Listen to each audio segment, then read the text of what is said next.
সে মাফ করে দেবেন। কিন্তু আব্বা আর সাথে সাথে আমার অনুতপ্ত হয়ে ছোট হইলে বড় হইলে যাই আমার তো তুমি আপনার রাগ করেছো রে। এই জন্য আমি আপনাদের কাছে করজোর অনুরোধ করি, আমার আব্বার ঘরে যদি কেউ রাগ করে থাকেন তাহলে ক্ষমা করে দেবেন। এখন আমার গার্জিয়ান হিসেবে মুরব্বী এসে আছেন আমার কাকা সাজে কাকা আবু আবু জাফর কাকা কিছু কথা বলবেন।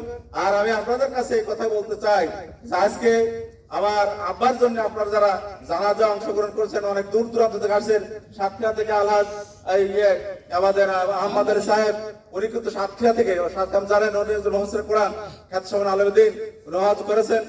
আল্লাহ রাব্বুল আলামিন আমার পিতাকে শ্রদ্ধা আব্বাকে অসংখ্যবার আমি জিজ্ঞেস করি আব্বা কতবার করেছেন, খানা খাওয়া তাপ করেছেন, যে কত সবার আমি বলতে পারি না। আল্লাহু আকবার, আল্লাহু আকবার।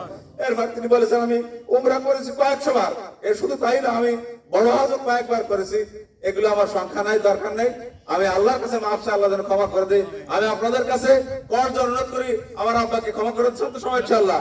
এবং আল্লাহ রাব্বুল আলামিন আমার আব্বার যে সমস্ত ভালো কাজ আল্লাহ করে গেছেন, নেক সন্তান রেখে গেছেন, ওলাদুন সালেহুন, আজকে যে নেক সন্তান রেখে গেছেন তার নাতি একজন হাফেজ, সে ঢাকা তাহুল মিলাদ পড়ায়, আর অসংখ্য আলেম নাতি জামাই আলেম হাফেজ। আল্লাহ রাব্বুল আলামিন সকলকে যেন কবুল করেন সবাই আমিন। আমার কাকা সংক্ষিপ্ত আমাদের সকলের মুরব্বী, তার কাছে আমি মাফ চাচ্ছি। কাকা যদি আমিও কোনো অপরাধ করে থাকি আমাকে মাফ করে দেবেন। আমি আপনার কাছে কথা বলে আপনাদের দোয়া করার জন্য বলছি।